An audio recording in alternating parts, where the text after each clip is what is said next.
پښتونخوا ملي عوامي پارټۍ د خیبر پښتونخوا صوبایي سکرټري او د دې ګوند مرکزي معاون سکرټري ښاغلی ارباب مجیب الرحمن چې د پښتون د سوکالۍ او آبادۍ لپاره خپلې هلې ځلې کوي مونږ سره په دې پروګرام کې موجود دی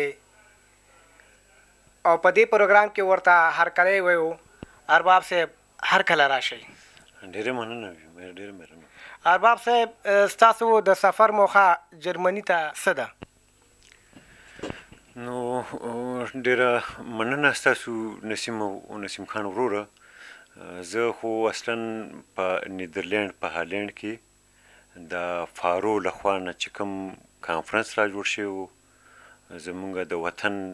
په روان صورتحال په حواله باندې، زه خو اصلا د فارو لخوا نه هغې ته دعوت شوی وم. هلته کې رالم په 15 د مۍ په دغه کانفرنس کې مې ګډون وکړو او بیا د هغې نه پس بیا د دې لپاره چې دلته د زموږ د پښتنو د افغانانو ملګرو سره بیا خاص کر د پښتونخوا د پښتون سوشل ډیموکراټیک ګوند د هغې د ملګرو سره د لنډ ورسره ووینم، د خپل وطن په صورتحال ورسره خبرې وکړم، مجلسونه ورسره وکړم. د دې لپاره بیا دلته کې رالم جرمني ته، دا څو ورځې کېږي چې دلته کې د پښتون سوشل ډیموکراټیک ګوند د ملګرو سره دلته کې پاتې کېږم. ارباب صاحب د پښتنو په دې روان ناورین یا غمیزه باندې ستاسو نظر څه دی؟ نو نسیم خان وروره چې تر څو پورې دلته د پښتونخوا وطن خبره ده یا د پښتون افغان وطن د هغې خبره ده، زموږ په وطن باندې دا موجوده چې کوم صورتحال را روان دی تاسو په دې باندې خبر یئ. د ډیورنډ لاین د کرښې دواړو خواو ته هم په محکوم افغان وطن کې هم زموږ په ګران وطن تاریخي افغانستان کې په هغې کې د تیرو 3 لسیزو راسي دا چې کوم د جنګ سرې لمبې بلیږي، زموږ خلک پکې چې کوم دی وژلی کېږي. د په دې کې دا اوس بلکل زموږ محکوم پښتونخوا وطن ته هم د دې اور لمبې را غځېدلي دي او په محکوم پښتونخوا وطن کې تاسو په دې باندې خبرېږئ چې هلته کې هم د تیر تقریبا د دې 8 کالو راسي زموږ خلک چې کوم دی ډېر وځپلی شو، زموږ خلک چې کوم دی ډېر ووژلی شو. بیا زموږ هلته کې هغه عنعنوي زموږ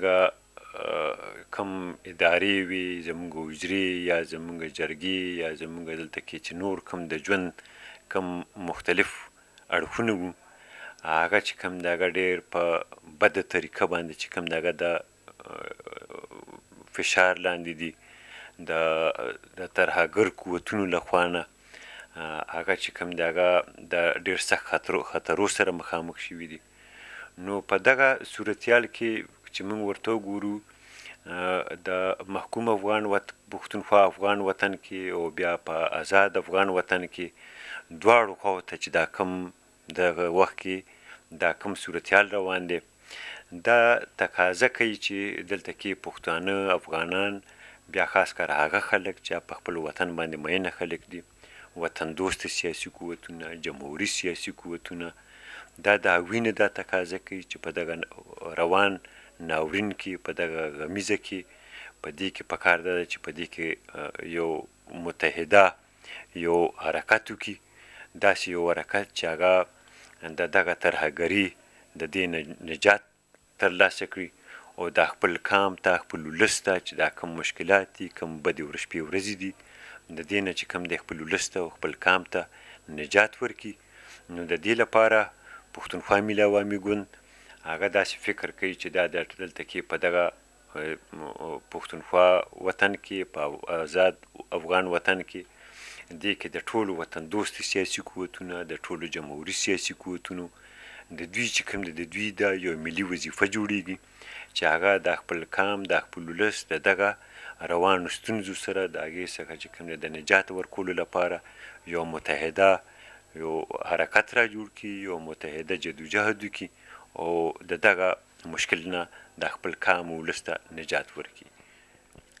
ارباب صاحب آیا د پښتون د قومي وحدت مسله د پښتون د راتلونکي حال جوړېدی شي او که نه؟ نو نسیم خان وروره دا چې تر څو پورې د پښتنو د قومي وحدت خبره ده په دې باندې تاسو هم په دې باندې خبرې پښتونخوا ملي عوامي پارټي یا پښتونخوا ملي عوامي ګوند هغه په دغه سیمه کې د پښتنو د قومي وحدت لپاره د پښتنو د قومي یووالي لپاره د دې لپاره هلې ځلې کوي دا چې په پاکستان کې دلته کې پښتونخوا وطن زمونږ په څو برخو باندې ویشلی شوی دی تاسو په دې باندې خبر یې چې خیبر پښتونخوا کې بیا د جنوبي پښتونخوا چې د بلوچستان پښتني سیمې دي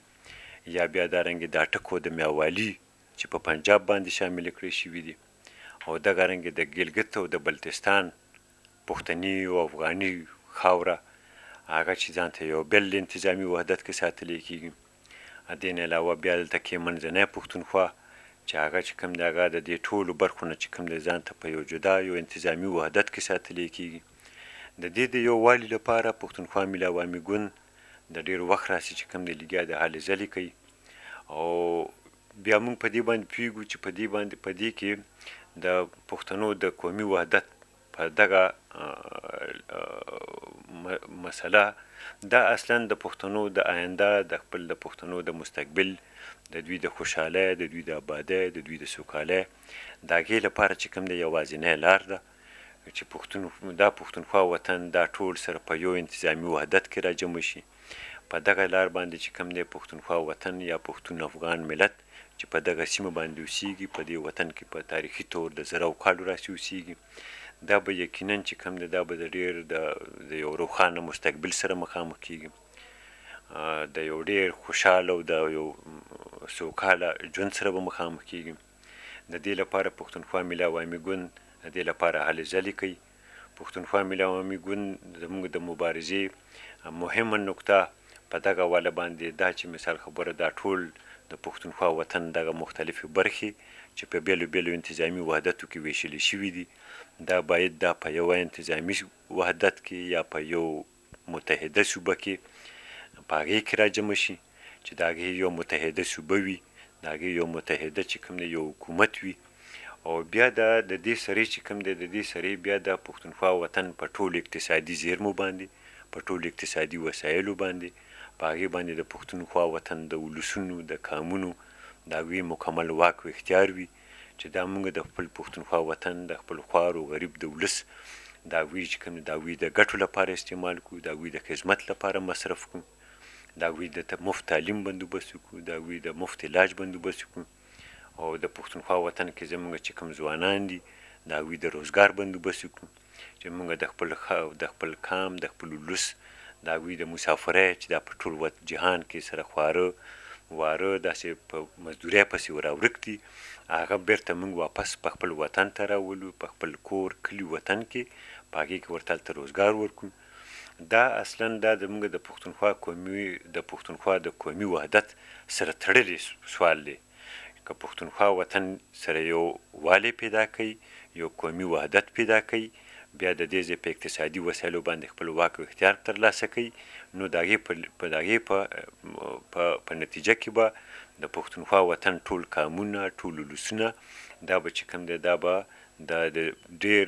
د چې کوم په جهان کې د پرمختللي قومونه آزاد قومونه پرمختللي هیوادونه